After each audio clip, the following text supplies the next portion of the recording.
This modern, classic, and clean-looking bed frame is called the Gladstad. Right now you can get this IKEA bed frame for either $259 Canadian or $209 American. By the way, this is a full, as other sizes will obviously have different prices.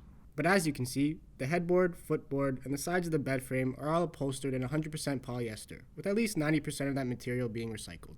IKEA uses this cheaper quality material so they can pretty much keep the price down, as relatively speaking, the price of this bed frame is on the lower to middle end when comparing it to other IKEA bed frames. But I still found this polyester material soft to the touch, and if you get this material dirty, IKEA recommends using a damp cloth with a mild cleaner to get rid of any stains. When I was testing out the headboard, I found that it's somewhat comfortable to lean your head on.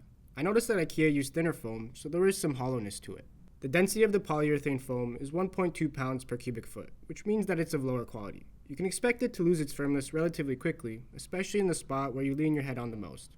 As for the middle section of the bed frame, it comes with your classic IKEA slatted bed base. Each end has plastic hooks where the ends of the bed base are hooked on, and with this particular bed frame, I noticed that it holds the ends pretty tightly, which in this case is a good thing. It could have just been a one-off, as with other bed frames I've reviewed, they usually have more movement than this one. You can also expect that your mattress will sit 10.5 inches above the ground, which is on the lower end when compared to other bed frames I've reviewed from IKEA. For me, it wasn't a big deal, as getting out of my bed was still comfortable for my height. The thickness of the mattress also plays a role with this aspect. Underneath the bed frame, you also have extra space to store any shoe boxes or storage boxes, and everything is held up by steel legs that come with felt pads, in case you don't have carpet underneath your bed frame. Another important point I want to make has to do with the Gladstad stability. In regards to the headboard, I noticed that it moved a bit back and forth, which doesn't really surprise me at this price point. As for the overall stability, when I was testing the side-to-side movement, I noticed that it's actually quite stable. As you can see, when I was testing out the back and forth movement, there is some swaying. The one issue I have with this bed frame is that when I moved the bed in the back and forth direction, I heard some squeaking.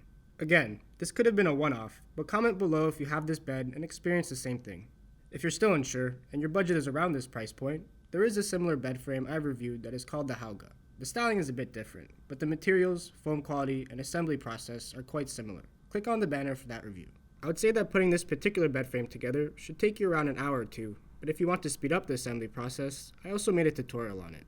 I would like to add that you don't need any extra tools for this build, as you only need the 2 Allen keys that IKEA provides you with. Generally speaking, other than the squeaking, I didn't see any other issues that stood out too much with this IKEA bed frame.